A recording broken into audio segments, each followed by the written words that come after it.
Okay, ganda naman ang sinabi ninyo. Mga kasambahay, in behalf of Engineer Nelson Ramirez, ang ating naging panauhin, Mr. Alexander Luciano, Manila Sales Head, Ms. Gwen B. Kasama, ng Manila Marketing Head ng Gotham Southern Shipping Lines Incorporated. Kami po nagpapasalamat. Thank you so much, ma'am. Thank you. Okay, thank you so much, Mr. Luciano. At tawag kayo when we come back, pag-uusapan naman natin ang tungkol sa kaligtasan at kalusugan, proper food handling during holiday season.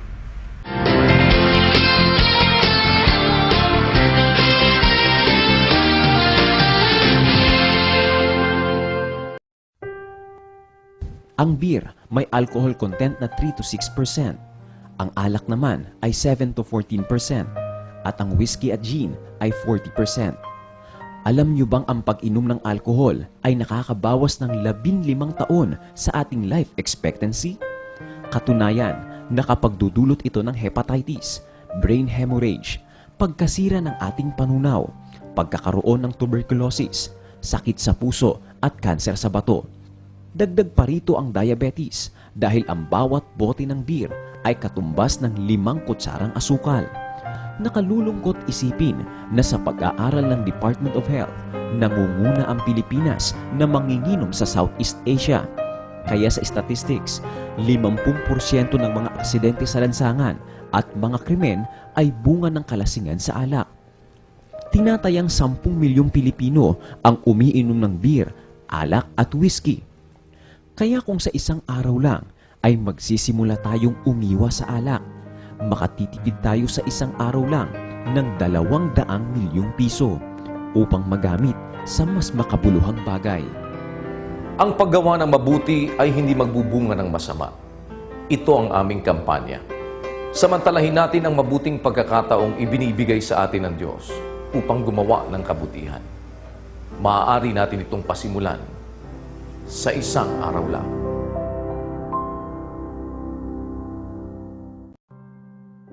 Ang sigarilyo ay may ammonia na mahusay panlinis ng kubeta, cadmium na nasa baterya ng mga sasakyan, carbon monoxide na nasa ref at usok ng sasakyan, cyanide na ginamit sa concentration camps ni Hitler, DDT na pumapatay ng ipis, formaldehyde na pang-imbalsamo, tar na gaya ng nasa aspalto, benzopyrene na nakakakanser, nicotine na dahilan ng pagiging dependent sa sigarilyo, vinyl chloride na ginagamit sa paggawa ng plastik. Dahil sa halos 4,000 nakalalasong kemikal na taglay nito, batay sa ulat ng Department of Social Welfare and Development, alam nyo ba na 10 Pilipino kada oras ang namamatay dahil dito? O 240 sa loob ng isang araw? O mahigit 80,000 buhay kada taon ang nalalagas dahil sa sigarilyo? Mahigit 70 milyong Pilipino na tayo sa kasalukuyan. Tinatayang 13 milyon rito ang mga naninigarilyo, kasama na ang mga menor de edad.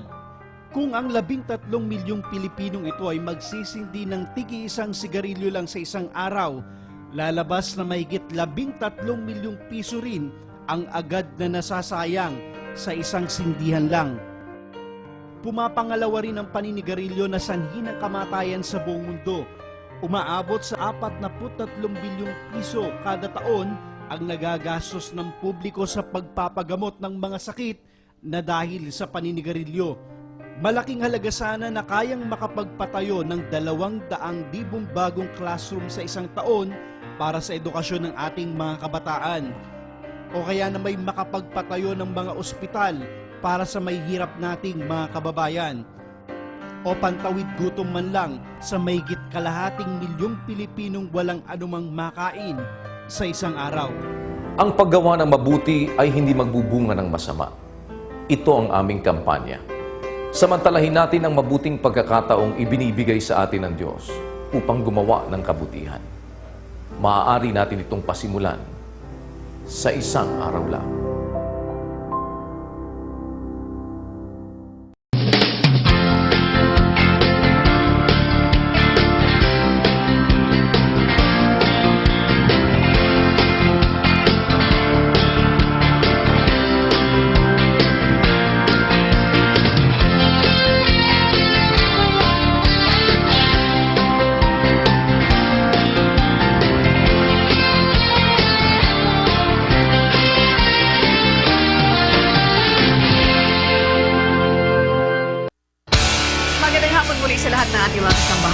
nandito po tayo ngayon sa serbisyo publiko. And this afternoon, hindi ko po makakasama si Engineer Nelson Ramirez, but mayroon tayong panauhin. At napakalaga ng ating pag-uusapan this afternoon. At kami po ay hindi na magpapaligoy-ligoy pa. Inaamniyahan namin kayo every Wednesday dito po sa serbisyo publiko. Ang ating first segment ng serbisyo publiko ang Tinig ng Marino. And this afternoon, in the absence of Engineer Nelson, we have our guests. Ang mga resource person namin ay kinabibilangan ni Mr. Alexander Luciano. Siya po ang and Miss Gwen kasama ng Gothong Southern. Yes. Guys, magandang hapon and welcome to the show. Let's start. Sino yung, according to AIDS, ang pagbate? Okay, talagang tinuro si Gwen. Hi, Ma'am Gwen. Good afternoon and welcome to the show. Magandang hapon, ma'am, and thank you for inviting us in your show. Yes, Ma'am Gwen. How about you, Mr. Alexander Luciano? Lotiano, Espanyol, amigo. Yes. Lotiano. Yes. Good afternoon, sir. Yes, good afternoon, guys. Okay. Is this your first time here? Yes. You're in good hands. All right, Okay. thank you. We have here Mr. Alexander Luciano Olotiano, Manila Sales Head, and Ma'am Gwen kasama, Manila Marketing Head ng Gothong Southern Shipping Lines Incorporated. Guys, magandang hapon sa inyo. Magandang hapon naman po. Good afternoon. Welcome to the show. Thank you. Thank you. Okay. Mahalaga po ang ating pag-uusapan.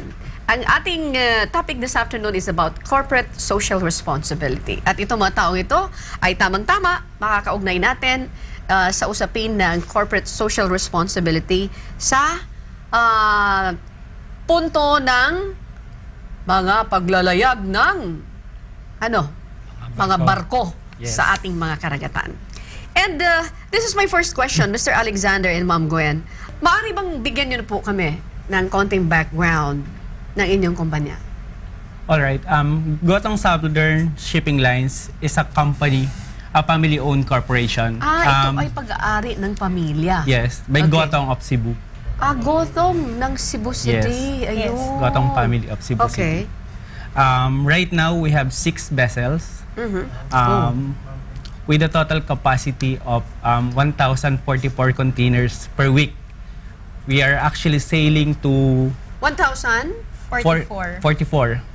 1,044 20-footer container. 20-footer Container. container. Yeah. EEUs, madam. Okay. And then yung sinasabi mo, 6 vessels? Yeah, we have 6 vessels. Oo. Actually, we're calling 4 major ports. We call Manila, Cebu, Cagayan, and Tacloban. So you have Manila, you have Cebu, and you have Tacloban. Tacloban. Oh. Yes. And then de Oro. Cagayan de Oro City. Hindi ba yung barko ninyo yung ipinagpad ng hangin doon? Hindi naman siya. sige. Hindi. Hindi yan, Miss Gwen. Hindi po. Hindi yan, definitely. All our vessel was actually safe and actually on berth during the typhoon. So, What do you mean by that? Nakadaong po. Nakadaong yung Yes. barko ninyo lahat. yes. Ba, naswertehan nyo dahil nakadaong, wala kayong masyadong pinsala. We always think about our safety. So, it's actually one of the ways na namin. We know that the typhoon is going on that route sa Tacloban. So, we decided to actually berth it somewhere else. A little later, we will discuss on that. Alright. We will go to that, Ma'am Gwen and Mr. Luciano. Now, you made mention about this na mayroon kayong 6 vessels, no? Yeah. 6 vessels. Wala kayong pampasahero? Wala. These are all cargo ships. I see. Lahat ito mga cargo ships. Yes. Doon naman sa I don't know, sa danyo sa mga naging danyos ng Typhoon Yolanda, kung mayroon mga cargo vessels na nagkaroon ng problema, wala yata I don't know. I'm not sure of that. Anyway, Yes. mayroon tayong mga sinasabi, tamang-tama, palagi naming napag-uusapan, nagiging topic dito sa Tinig ng Marino with Engineer Nelson, ang maritime safety. Yan. Alam naman natin na kung gaano karami ang mga sakuna na nangyari dito sa ating bansa. And ngayong taon, if I'm not mistaken, and you are familiar of that also, si Administrator under the leadership of Dr. Mejia, sa loob ng 3 buwan, mayroon 2 major maritime disasters. Paano kayo nakakasunod? Since sinasabi nyo, kayo, ha? Paano kayo nakakasunod dito sa tinatawag natin International Safety Management Standards? Alright. Actually, Miss Annie, no? Ikaw naman nagsasagot Yes. nun. Sige. Essential in our business operations would be our safety and security department. This department actually, meron silang pinapatupad na Maritime Safety Management Systems. So, itong sistemang to, naglalaman to ng mga polisiya at saka mga programa na nakatuon sa ISM code. Pag sinabi mong ISM, ito ay tinatawag na International Safety Safety. dun sa for the maritime Okay, po. yes. Tumutupad kayo dito, may mga polisiya na sinusunod kayo. Opo. So, yung ISM code natin, nagpo-focus po kami sa health, safety and security, tsaka sa environment sector po. Okay, So, yun yung content ng programa namin, tsaka ng mga polisiya namin. Lahat na makakatulong para mabigyan namin ng tamang guidance yung mga barko namin, yung mga employees namin. Yun po. By the way, how many employees do you have? Around As far as 400. Itong 6 vessels that you have, so ang employed ninyo is 400? 400 po. Okay. So sa madaling salita, bago mo lang ba itong Gothong Southern Philippines? Actually, we've been in the business for the last 15 years. We started as a freight forwarder. We called our company before as Ottawa Freight. Ottawa, ano yun? Hapon? It's actually... Galing po sa Canada.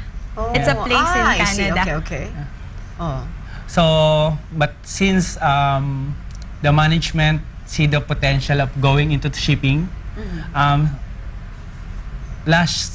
for the last 8 years, 8 years. yeah, we went into shipping already. So, ibig sabihin ba? Medyo bad. We're pretty young, yeah. Ibig sabihin, nag-start lang kayo ng forwarding. Ibig Yeah. sabihin ng business na forwarding is yung...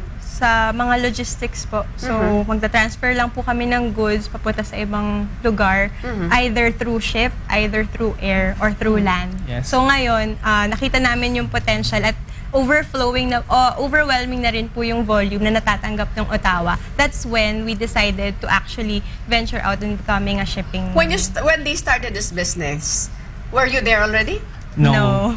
Okay, so wala pa kayo. Wala pa talaga Now, kami. after that, saka nag-venture sa panibagong business na ganito. Yes. So nakita talaga niyo yung potential na malaki ang benefit or kita, profit dito. Teka muna, hindi ko na itatanong yan sa inyo, baka magalit yung... Sige.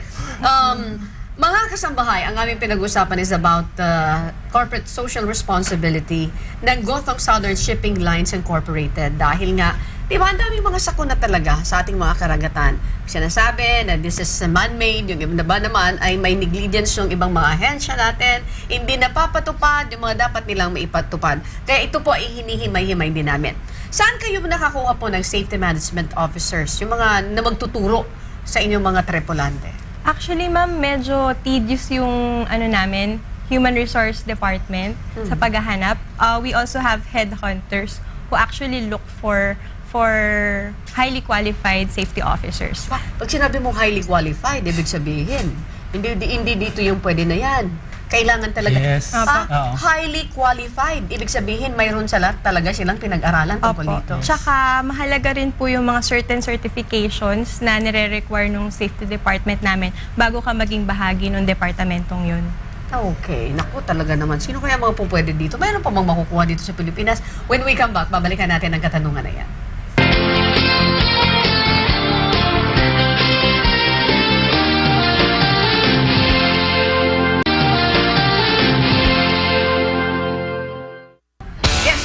Nagbabalik ang inyong mga kaagapay dito sa serbisyo publiko at kapiling pa rin natin ang mga kinatawan ng Gothong Southern Shipping Lines Incorporated, Mr. Alexander Luciano, Manila Sales Head, Gwen B. Kasama, ang Manila Marketing Head.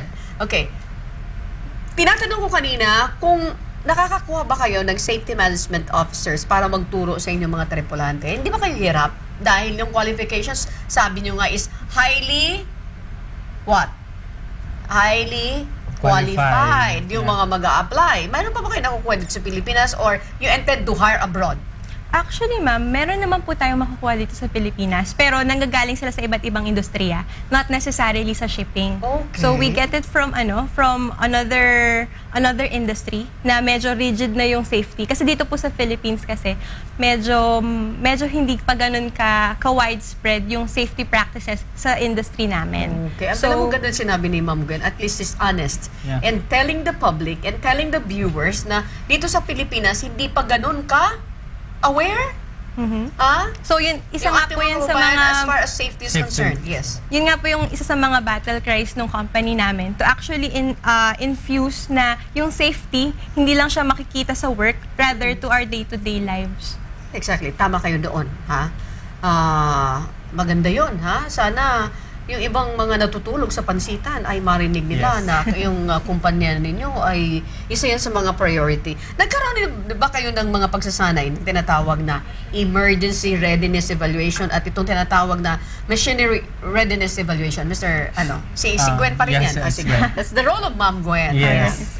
So, meron po, actually, maliban po sa mga machine tsaka emergency readiness evaluation, meron din po kaming mga regular worksite analysis, tsaka meron din kaming mga hazard prevention and control. So, regular po tayo nag-i-inspect ng mga assets natin, tapos yung mga workplaces natin, para nakikita po namin kung yung condition ng mga offices namin would be safe for our employees.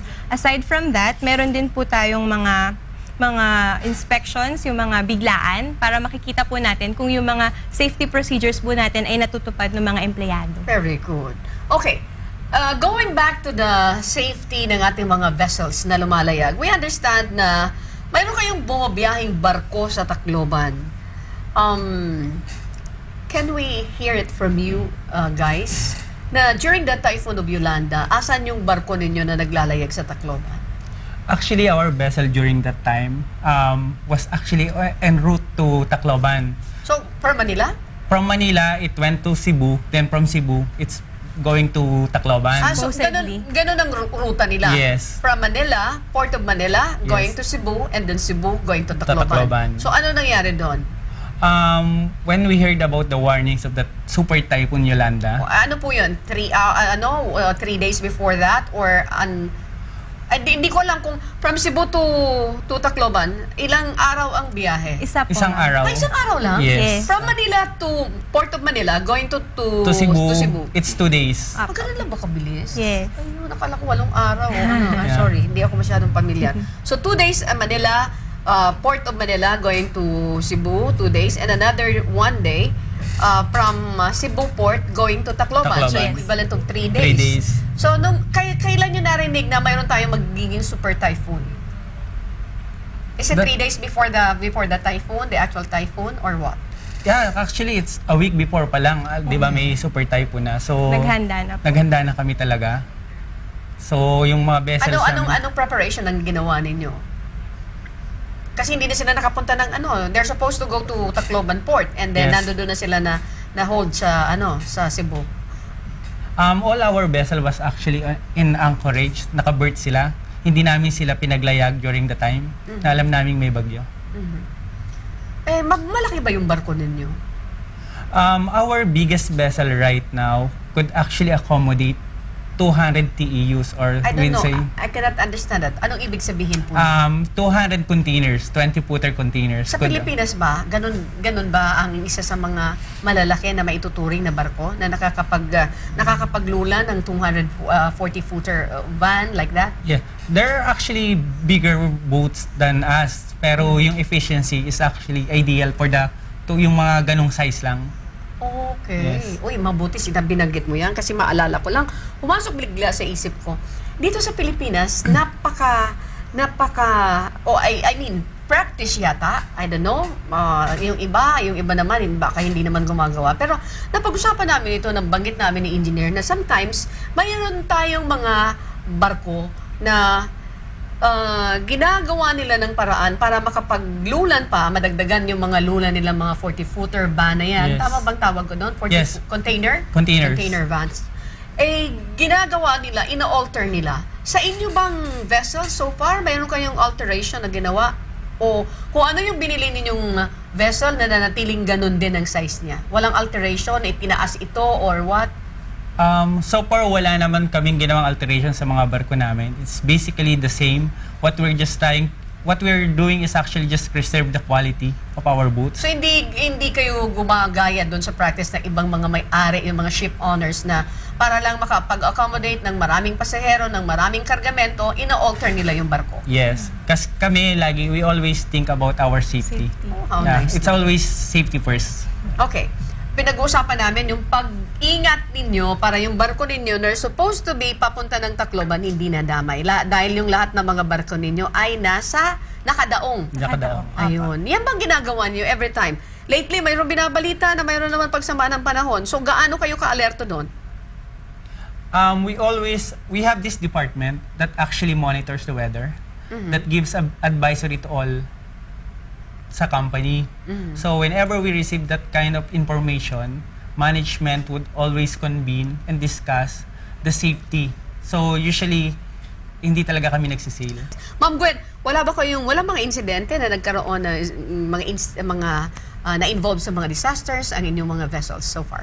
Wala naman po, madam. Wala bang mga hard-headed na mga bosses na sinasabi, oy, maglayag kayo? Kahit sinasabi na isang departamento ninyo na nangangasiwa dito, hindi tayo pwede maglayag dahil ganito kalakas yung typhoon so far. Hindi kayo nagka-clash with your big boss? Wala naman. No. Kasi as I mentioned kanina, talagang we are very safety conscious.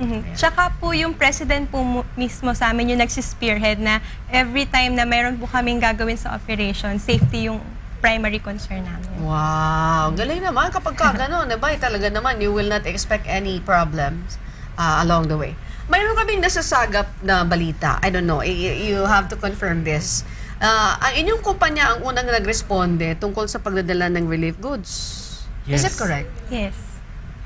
Ganon ka bilis kayo magresponde? Ano yung mga sinakay ninyo? Coming from what offices? Alright. Ginawa nyo ba ito on a free basis? When we come back, sasagutin yan ni Ms. Gwen and Mr. Alexander Luciano.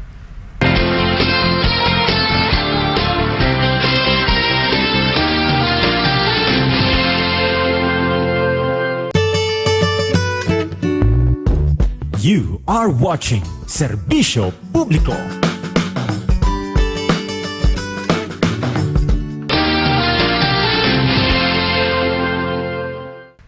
Muli tayo po nagbabalik dito pala sa TV Marino sa pangalan ko ni Engineer Nelson Ramirez. Kasama ko po ang dalawang panauhin natin mula sa Gothong Southern Shipping Lines Incorporated, Mr. Alexander Luciano and Ma'am Gwen Kasama. Kanina mayroon akong sinasabi, and you confirmed this already, na kayo ang kauna-unahan na shipping lines na tumugon sa pagdadala ng relief goods sa mga kababayan natin na nasa lanta ng bagyo. Ano itong mga goods na ito? Actually, kami yung nagdala ng fuel for Air Force Okay. para magkaroon tayo ng para umandar pa rin yung mga generators natin Saan sa nanggaling yung fuel? airport. Ano po? Saan ang galing yung fuel? From Cebu po. Okay. So lahat yung bali po kasi nagkaroon kami ng ilang voyages Okay. na free, Free. for relief operations. Libre yun. Okay. Yes. So from Cebu, nagdala po kami ng around 45 to 50 TEUs What is ng that? relief goods. Yung pong 20-footer container. Okay. So, yung laman po nun would be fuel na ginamit ng Air Force para dun sa generators sa airport ng Tacloban. Tapos, relief goods galing sa DSWD, Department of Energy, DOTC, tapos iba pang mga civic groups, katulad ng Red Cross. Tapos yung mga iba ring mga media groups.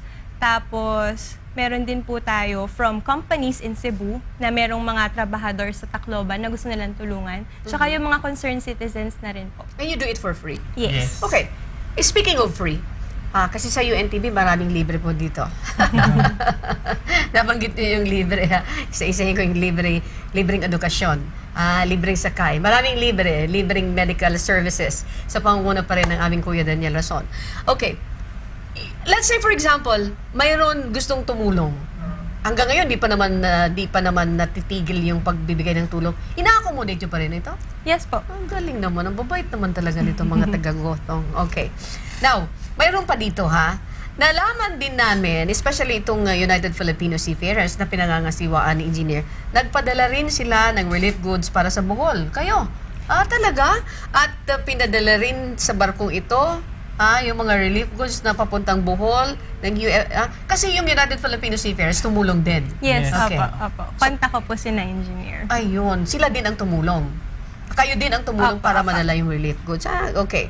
Maari bang sabihin kung paano ba nangyari ito at ano? Ayan, siguro mabanggit ninyo po, anong ginawang tulong bilang tinatawag nating corporate social responsibilities na pinag-uusapan natin dito? Nakakatuwa, nakakatuwa mga kasambahay dahil tingnan nyo, akala natin yung pagtugon doon sa pagdadala ng mga relief goods, parang balita no, natatagalan. Pero eto, mayroon pa ng isang pribadong kumpanya na hindi masyadong nabalita yun, ano? Medyo minimal. Kasi po, intention po talaga ng management na hindi naman kailangang sa publiko pa yung mga ginagawa namin. Ayan. As much as we want to be discreet, naging discreet lang po yung pagtulong namin. Okay, very good. And then, speaking of social responsibility, ano pa po ba ang mga ginagawa niyong tulong bilang parte ng corporate social responsibilities na ginagawa ng inyong tayo? Kagaya na nabanggit po namin kanina, nagkaroon po kami ng mga ilang voyages na tumulong sa iba't ibang civic organizations tsaka public departments. Pero aside from that, isa pang thrust nung company namin would be education. So, meron pong school na sinusuportahan yung kumpanya namin sa Cebu.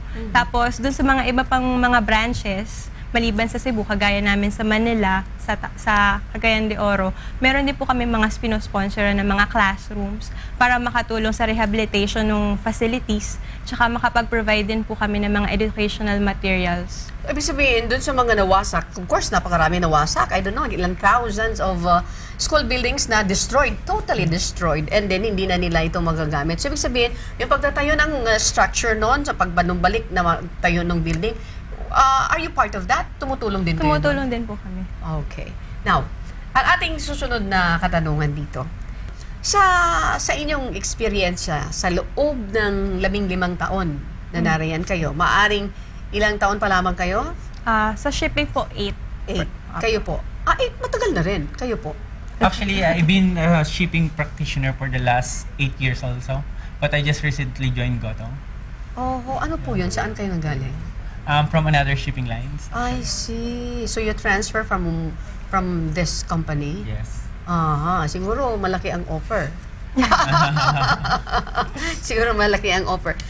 Okay, mga kasabay, sa pagkakataong ito, dahil kapos na tayo sa oras, bibigyan natin ng chance ang ating mga panauhin na magbigay ng kanilang mga messages or panawagan, mensahe para dun sa mga katulad din nila na nandito sa klaseng ng industriyang ito. Anong mga dapat gawin para ma-avoid yung mga sakuna at anyong binabanggit natin na corporate social responsibility? Let's start with Mr. Alexander Luciano, sir. Yes, I would say na we should always be safety conscious and at the same time, always be ready at prepared tayo sa mga sakuna. Okay. Mr. Luciano, thank you so much. And finally, Ma'am Gwen kasama here. Alright. Marami pong mga private organizations na actually willing naman po na tumulong tuwing may panahon ng sakuna, ng mga disasters. Hindi lang sila nakakapag nag-effort makita ng ibang tao kasi it comes from